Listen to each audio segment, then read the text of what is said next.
does the story support the headline? I think it's quite an odd story, Sean, because it's actually really about school dinners and the fact that there won't be fresh food for pupils' meals, which could result in panic buying, particularly around Kent.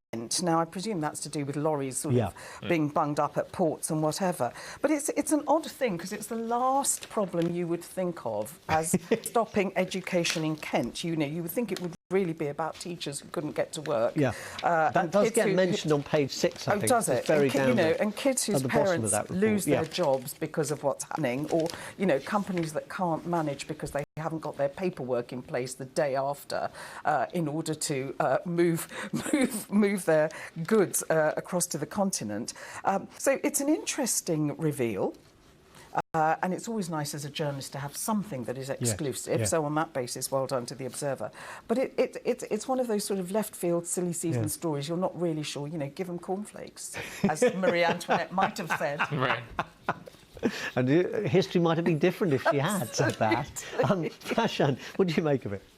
I mean, I totally agree that it's sort of strange in that way, but it also illustrates, you know, there are a million different things. You know, we talk about how Britain has been in the EU, and so this notion that, like, oh, no deal Brexit, it'll be fine, the planes will still fly. That is one of, you know, 3 million different things that Britain does in coordination or as a result of being a member of the EU. And this is also kind of telling the story of there are just countless different things, you know, like we can go to the supermarket and like the food will be different because of, you know, tariff regulations and things like that. It's just like we haven't, you know, there's a political conversation, but there's also a quotidian discussion to be had of how will our lives change on November 1st if there is a no-deal Brexit? And I don't think anyone really fully understands, and, you know, politically or just in a sort of day-to-day way. And this is, I think, telling that story. Now, just our final hit on Brexit, as it were, for this paper review. It'll be back by the time of the next paper review, which is tonight at 10:30 and again at 11:30 on the BBC News channel.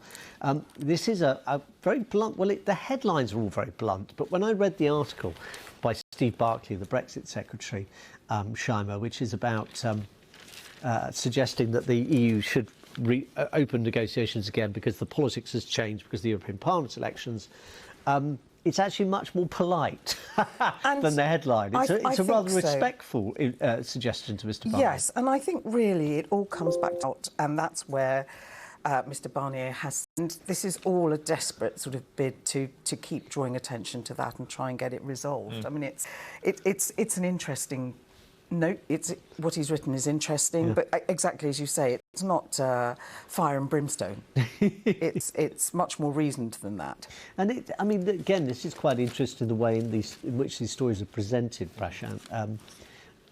So the headline on it is, "You don't have a mandate now, Monsieur Barnier. Go back to your EU masters." It's very dismissive. But then you read it, and it's clearly much more a kind of a reasoned argument. Another argument the government is advancing, amongst many others, why the withdrawal negotiations should be reopened. Are you clear in your mind why it seems to be getting such a blank response from Brussels? Yeah, I think anyone who has interacted with the European Commission and, you know, the European Union, you can kind of. One of the things that often gets said about negotiations is you need to put yourself in the sort of seat of the person you're negotiating with to understand. That's how we sort of strategically understand what is our best negotiating position, right? And if we think of it from the European Union's perspective, they see this as like an existential problem, right? I mean, a country is leaving.